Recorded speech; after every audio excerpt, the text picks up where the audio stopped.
Hello, my friend, and welcome to TFU News and Views. I am your host, Anthony Brucali, owner, operator, mastermind behind TFU.INFO, and host of this show and our sister podcast, Transformers University. Today, I have something very special for Transformers fans and fans of Netflix TV shows. Today, I had a great conversation with the creator of the Netflix original series, The Toys That Made Us, Mr. Brian Volk-Weiss. It's fun to kind of be on the other end interviewing Brian, who interviewed me for the consulting producer role on that show. So, Brian and I got into a lot of great things. There's some interesting news in this interview. Brian was a great guest. He put up with all my questions, and we went pretty deep on some of the Transformers episode things and some of the production aspects behind that show and the series itself. So, without further ado, my conversation with Brian Volk-Weiss. So on Instagram, you became a dad again. I did. Congratulations. Third time's the charm.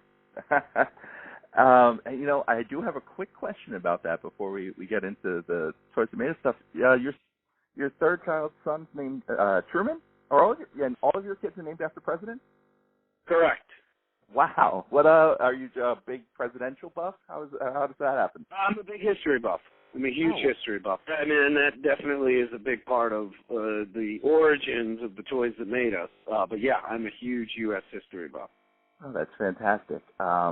So I got to ask, okay, so coming off of now season 2 being out, how has the reaction been overall? You know, I can't even believe I'm saying this. It's like this is one of these things where I feel like I'm lying, even though I know I'm telling the truth. It was better than season 1. We had for season 1, we had one bad review and about 200 good reviews. Season 2, we've had about 300 good reviews and no bad reviews. And all the complaints that we're getting through Facebook and Instagram are the kind of complaints that they're kind of good complaints. You know, they're like, how come there's only 4? Why do you keep having seasons that are so small? I don't understand. Why haven't you done Gem? Why haven't you done GoBots? Like, so they're complaining, but they're kind of, all the complaints are, wanting more. So that's not really a complaint when you're a TV producer, first of all. And then second of all, there were 2 episodes in the second season compared to the first season. I feel like the first season, nobody could argue with the choices. But in the second season, I really thought there would be a lot of flack for Hello Kitty in particular. And I also thought there would be a lot of crap about Star Trek. And there really wasn't. I was expecting it, and it really didn't come. So that made me even happier because I thought it was a shorter runway to land on. I see. And, wow. So that's great that you're getting that kind of reaction to the show. Going back to I guess the first question I have from that, though, is the show is announced as being 8 episodes. The theme song says 8 episodes, but it was split into 2 seasons. What, can you get into the process behind that? So the inspiration that I had for the theme song was, even when I was a little kid, let alone now, I always found it really funny how much exposition, especially in the G.I. Joe theme song, but also a little bit in the Transformers theme song that there was. The G.I. Joe theme song, I don't know when you last heard it, but it's literally something like, it's G.I. Joe versus Cobra, and Destro is the arms dealer, and he gives weapons to Cobra sometimes, and then G.I. Joe has to fight that. Like, it is the most, detailed description of what's going on. So that always made me laugh. So that was the inspiration for the song, which was this overly detailed explanation of something that, to a certain extent, really didn't need to be explained. So that was the origin of the show.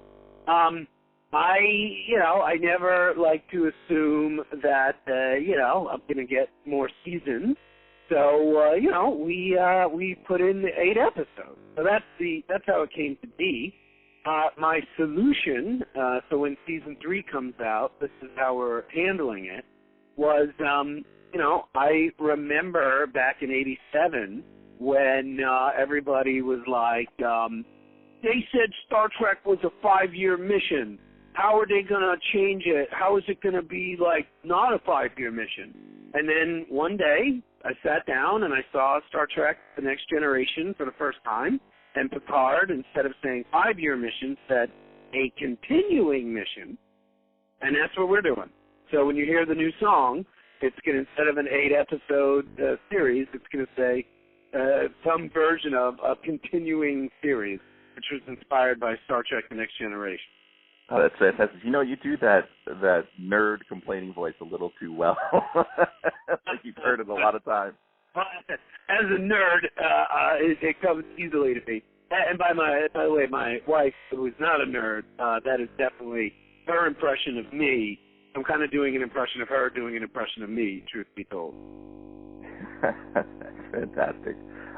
So let's get a little, before I get a little specific into the Transformers episode, as your consulting producer, I did hear you on another show, and I have an answer for you for something that you didn't quite know. So you have a red sunstreaker in your collection, correct? I don't have it I have a yellow. I had a red one when I was a kid.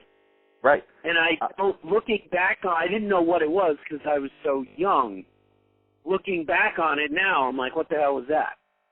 So the answer to that is that Takara released 3 of the car molds in the United States in 1983, a few months before Transformers had come out, and one of them was the red sunstreaker. So that's interesting. So Takara put out their own stuff before Hasbro's version came out? So Takara had a line in '83 called Diachron. It was very small. It was very short. Yeah. Well, not as opposed to Diaclone, it's Diachron with a K and an R. Oh. And and in that there were 3 of the cars that would become. There was a red sunstreaker, a black ironhide, and a blue trailbreaker. Were all direct imports from the Diaclone toys. I had the trailbreaker. So let me ask you this: I grew up in New York. Like, were these for sale at Toys R Us? Like, where did my parents get these? You know what? That probably. If not Toys R Us, somewhere maybe like Service Merchandise or Consumers, or God, in New York, you never know. It could have been Canal Street. There's certainly places for these things to end up. My parents were not, big adventurous toy people, to put it mildly. Mm-hmm. It was only while making the first 2 seasons of the show that I put 2 and 2 together about how bizarre it was that I had those. Yeah, they were available at retail, so I mean, it could have been Toys R Us. I grew up in New York as well, so I'm trying to think of where I would have seen something like that. But yeah, they certainly were around. Like, I want to say Roosevelt Field Flea Market is a good place to find. Would have been a good place to find stuff like that. That would make sense to me. That would actually make a lot of sense. But anyway, well, mystery solved. Yes. So speaking of the Transformers episode, like, what was your biggest challenge getting that episode underway?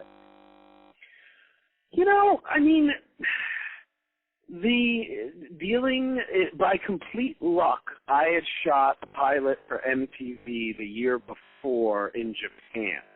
So we actually did have some Japanese infrastructure and relationships. So we were very lucky in that regard. So we really didn't have the usual problems of shooting in a very foreign country, meaning it's different words, completely different language, yada yada. We have a lot of people on our staff who speak Spanish or French or whatever. We don't have anyone who speaks Japanese. So, but the usual things like that, we had actually gone through the year before for our MTV shows. So we didn't have any of those issues. The main issue that we had was, which turned out very luckily not to be a problem, was the former Takara engineers. Most of those guys had never been interviewed before, so they didn't completely understand what we were trying to do. And what ended up happening, which was amazing, was a lot of the guys came and did their interviews, not completely understanding what we were trying to do. While we interviewed them, they got it, and on their own time and their own initiative, came back the next day with, like, more stuff. So, like, a lot of the things, like those Polaroids that we showed in the episode, like, a lot of that was brought back. Like, some of those guys, like, went through their garages or basements or whatever, or attics, I don't know what, looking for stuff after we had interviewed them, and then they came back and we interviewed them the next day. So it was a challenge in that when we initially interviewed them, they didn't have the stuff we were hoping they would have, but it ended up not being a problem because they were so cool. They came back the next day with all the stuff we needed. But that was definitely one of the bigger variables. And, it was, Takara was great, Hasbro was great, everybody was really great. Those books are one of the things that people, and myself included, like, it's like, pause on that frame. What's in those books? Have you given any thought to, and especially with some of those rarities, maybe doing that as behind the scenes or as a online kind of, exclusive thing where you guys could show off some of the neat things you found? Yeah, two things are going on. The first is we are going to be doing a major overhaul of our Facebook page in terms of our posts. So we're going to be doing a deep archive dig. But we are hopefully getting close to the point where we will be authorized to make a DVD of the first two seasons. And it is our intention, should we get the approval from Netflix to do that, where we're going to put, like, everything on those discs. Like, I mean, basically it'll be like an encyclopedia of our research in the show, in the discs when you buy the package. Oh, wow. And, going back to, so is that part of the reasoning, I guess, then, you had some rarities show up in a lot of the episodes that I saw, but they weren't necessarily acknowledged either by the voiceover or by the people who were in the scene with them. Do you feel, that you needed to reference those? And if not, I guess you didn't, but, why you chose not to? Because this is the decision that I made while producing the show. And this decision, it's a decision, anybody who was in my role would have to have made a decision. They might not have made the same decision I did, but you couldn't make a 2-hour episode. You couldn't make an episode. My job, as I saw it, was to make every episode work for fans and also for non-fans.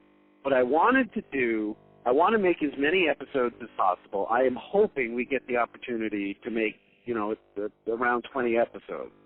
And you have to do that, especially when the initial order is less than half of 20, you have to be successful, and a lot of people have to watch. So if we only got the people watching who cared about the rarities, then there would have not been a third season. That would have not been enough people. We needed to have people, and I always used my wife in my head when I was in the editing bay, as I have to make this show work for me, but it also has to work for her. And due to that thinking, that's why we never stopped the show to be like, and this is so-and-so, and this is that, and this is this. The thinking being somebody like you with Transformers would see it and then be like, holy shit, what is that? And then really do a deep dive into it, and that would engage you. But rather than slow down the pacing of the show and potentially lose my wife, it would work for both people. And that was my decision. And like I said, that would have not, other people would not have made that decision. They would have made the show. There were 3 ways to make the show. There was a way to make the show for the hardcore collectors, There was a way to make the show in the middle ground for people like my wife and for me and you. And then there was the far other way to make the show, which was to make it like that VH1 show, totally 90s, where it's just like, ooh, Optimus Prime. And, you're not really learning anything. And I chose to go the middle route. That's a great approach. It's if you plan to go further on and hopefully get to 20 episodes, is there room in that 20 episodes, or is there consideration in that 20 episodes then to double back on, say, Star Wars or Transformers or something that you feel like you've missed, or even maybe do almost like a potpourri episode where you touch on some smaller things? Listen, they just greenlit a spin-off of Roseanne without Roseanne. So it would be ridiculous for me to say that's impossible. I never thought there could be a Roseanne without Roseanne. That being said, I feel like the odds of that happening are somewhere at around .001. That would be my guess. But okay. That being said, hopefully the DVD, if it happens, which of course would be a Blu-ray as well,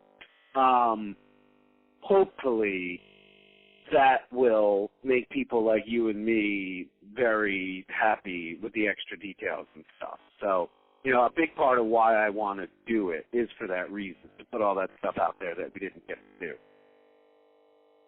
Cool. And speaking of extras or even things that didn't make it, back in December, the Toys That Made Us had tweeted out a photo of an interview with Michael Bay, but Michael Bay wasn't in the episode. Yeah. Is there a story behind that? Is there a reason why you didn't make it? I can't get into as much detail on this as I would like to, but needless to say, Michael Bay, being as accomplished as he is, when agreeing to do the interview with us, had certain parameters, and he was. I cannot stress enough. He was the coolest guy ever. Everything he said and did was, for lack of a better expression, in bounds. He didn't do anything wrong or messed up or bad. He was totally awesome. But for a variety of reasons, which, like I said, it's just not appropriate for me to get into, the decision was made not to include what we had shot. So I try to be as detailed as possible with all my answers, but in this case, I do have to be a bit vague. Okay, fair enough. And one thing I heard of people who wanted more, there was something in there of people loved that you had Peter Welker and you got really deep into the story behind the voice of Optimus Prime. Peter Cullen, but you didn't have Frank Welker. And I was just wondering, did you reach out to Frank? Did Frank decline? Like, was that part of the plan initially? We did not reach out to Frank. And and they're represented by the same agent, by the way. So it would have been the easiest thing in the world. Listen, and again, I know everybody's not. It's funny. Everybody who's hearing this answer was not in the position to have to make a decision. So keep that in mind because you might hate my answer. But it just goes back to what I was saying. It's like my wife knows who Optimus Prime is. My wife knows his voice. And we couldn't have everybody. And, I'm in my office, I have multiple copies of Optimus Prime and Megatron from the statues they made 15 years ago. I just bought a beautiful Optimus Prime bizarre cell phone thing from when I was in Japan 3 weeks ago. I have the Hallmark Christmas tree Megatron from 2 years ago. I love Megatron. But we're making a show that needs to be slightly less than 50 minutes. You can't get everybody. You can't do everything. You have to pick your battles and make sure they count. And that, to answer your question, that is why it was just Peter Cullen. Fair enough. And what is there anything in the show that got cut that you really wanted to keep in terms of the Transformers episode? Oh, so much.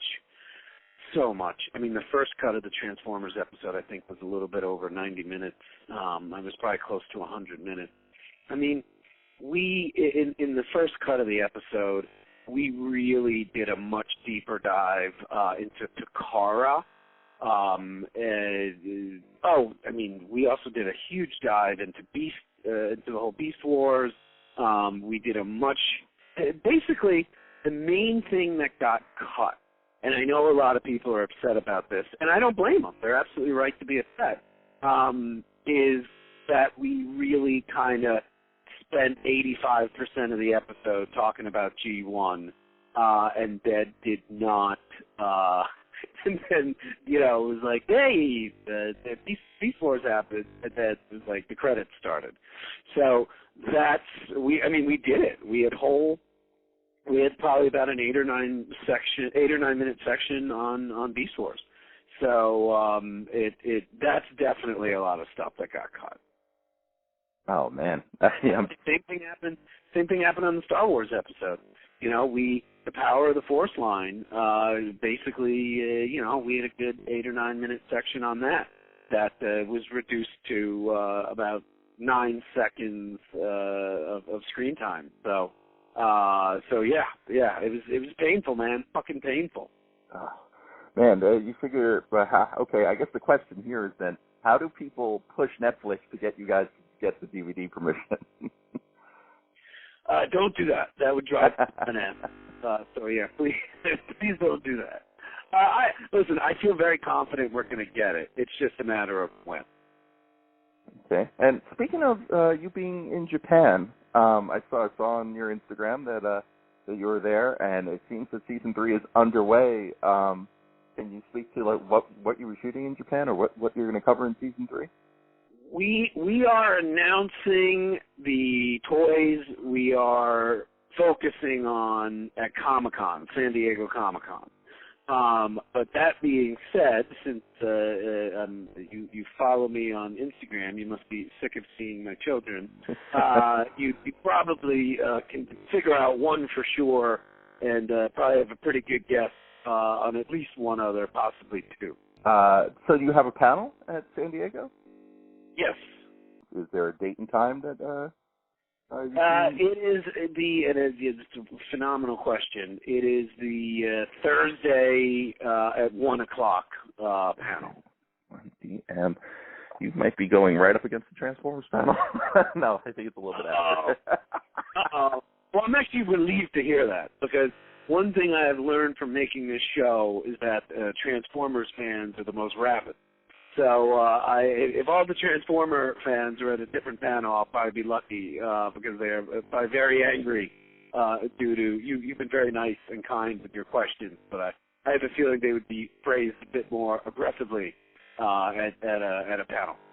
I always feel like Transformers fans, for the most part, are very kind and thoughtful, but the ones that aren't are the loudest. So sometimes you just end up with that. Can I tell you something? I'm going to steal that from you. Yeah, that is 100% accurate. That is the best way to describe them. Yeah. We have had to ban less than 10 people on our Facebook page. I think 6 or 7 were Transformers related. And they're like going crazy about things like, that's a knockoff. Like, what? Oh my God! Calm down. No need to insult what they look like physically, because they posted a picture of a knockoff. Yeah, so you're absolutely right about that. That's a very good way to describe it. Okay, so you got season 3 on the horizon. I saw you also have a Ulysses S. Grant documentary coming soon. Yeah, I'm a producer on that, and that is not for a long time, but that is my son is named Grant. He's my favorite president, and we are working with one of the greatest nonfiction writers of all time, Ron Chernow, and also Leonardo DiCaprio's company to help bring that to History Channel early next year. So I guess last thing is, how can people keep up with you, keep up with the show? Like, where are the best places to find Brian Volk-Weiss? I mean, I would definitely say follow our Facebook page. That is, we're pretty good on Instagram too. We're not the best with Twitter, but the show's Facebook page and the show's Instagram page are really. And if you want to talk to us, definitely go through Facebook. And my personal account. I tend to put a couple of sneaky things out there. See if. So I mean, I don't really do it on purpose. Just sometimes I'm so excited about things, like I just got to put it out there. So, if you want early news, maybe follow me on Instagram. That's probably the best way to do it. But I love talking to fans. It's I get Facebook and Instagram daily from people with questions or just saying they like the show or whatever, and it's the greatest thing in the world, man. It's really been the most fun, wonderful, rewarding show that I've done in my whole career. So it's a pleasure talking to anybody about this, to put it mildly. Oh, Brian, that's awesome, and I want to thank you personally too for bringing me onto that Transformers episode as your consulting producer. I mean, we had like an ambassador on every episode, and you knocked it out of the park. It's funny, there were some toys I had a PhD in, like Star Wars or G.I. Joe to a certain extent, but Transformers I kind of only had like a bachelor's to master's degree. So we definitely needed the help, and really, really appreciate what you did for us. So thank you. Oh no, yeah, and thank you too. It's funny, coming from the news and sports world, like we don't get to see our name on screen very much, usually once a year at best. And just being able to find that credit as soon as that episode hits, first day I was like, there's my credit. That makes me happy. That makes me very happy. All right, so I know you have a heart out. I'm going to let you get going. Thank you again for agreeing to do the interview and for being on the show. Awesome. Thank you, man. I really appreciate it. And once again, thanks again to Brian Volk-Weiss for coming on and being interviewed. A lot of great little things coming out of that conversation. First off, if you don't follow Brian on Instagram, you should. His name is his name there. So Volk-Weiss on Instagram is how you can find him. And just going off of what I see today, as of this recording, June 22nd, 2018, from what I can guess from that Japan trip, two of the topics that they may cover next season might be Power Rangers. They visited Toei Studios, and Gundam, because there's this awesome shot of Brian with a giant unicorn Gundam statue where he is about the size of the thing's ankles. And if Brian's date and time was accurate for San Diego Comic-Con, that Thursday would be July 19th, 2018. 1 p.m. would be Pacific time, which puts the Toys That Made Us panel at 4 p.m. Eastern, which should be about an hour after the Hasbro Transformers panel ends. So the Hasbro panel is on Thursday, July 19th at 2 p.m. Eastern. That would be 11 a.m. Pacific. And Brian's panel would be then at 4 p.m. Eastern, 1 p.m. Pacific. A couple other things worth noting from my perspective on this interview. Brian was very candid about a lot of things, which is fantastic. So I hope that really gives you an insight into the decision-making process a producer has to go through when creating a piece of television or a piece of video to decide what makes it and what doesn't, and what the audience is, and how to keep as many people engaged as possible. One of the things he mentioned was one of the first cuts was almost 100 minutes long, and my goodness, the early cut I saw in November was already down to 45. So it only makes me wonder what's in those cuts, and really, let's hope those DVDs get approved and get made, because that would be some fantastic stuff to view. So I want to thank you for joining me on TFU News and Views. If you haven't checked out the sister podcast, Transformers University, please do so. It's a great ride through the Transformers history. And, of course, you can check out both podcasts wherever you find fine podcasts, iTunes, Google Play, Stitcher, and more. And, of course, we also post them to our YouTube channel, youtube.com/TFU.INFO. If you'd like to help out the show, check out our Patreon, patreon.com/TFU.INFO, TFU.INFO, for our Patreon, where you can get all sorts of subscriber goodies. Among some of those goodies, my Patreons knew about this interview, knew it was coming, got to submit questions and help me figure out exactly what I was going to talk about with Brian. So that is among some of the great exclusive content you get over at patreon.com/TFU.INFO.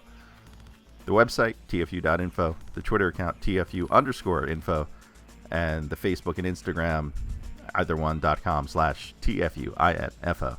That's all for this edition of TFU News and Views. I'm your host, Anthony Brucali. See ya.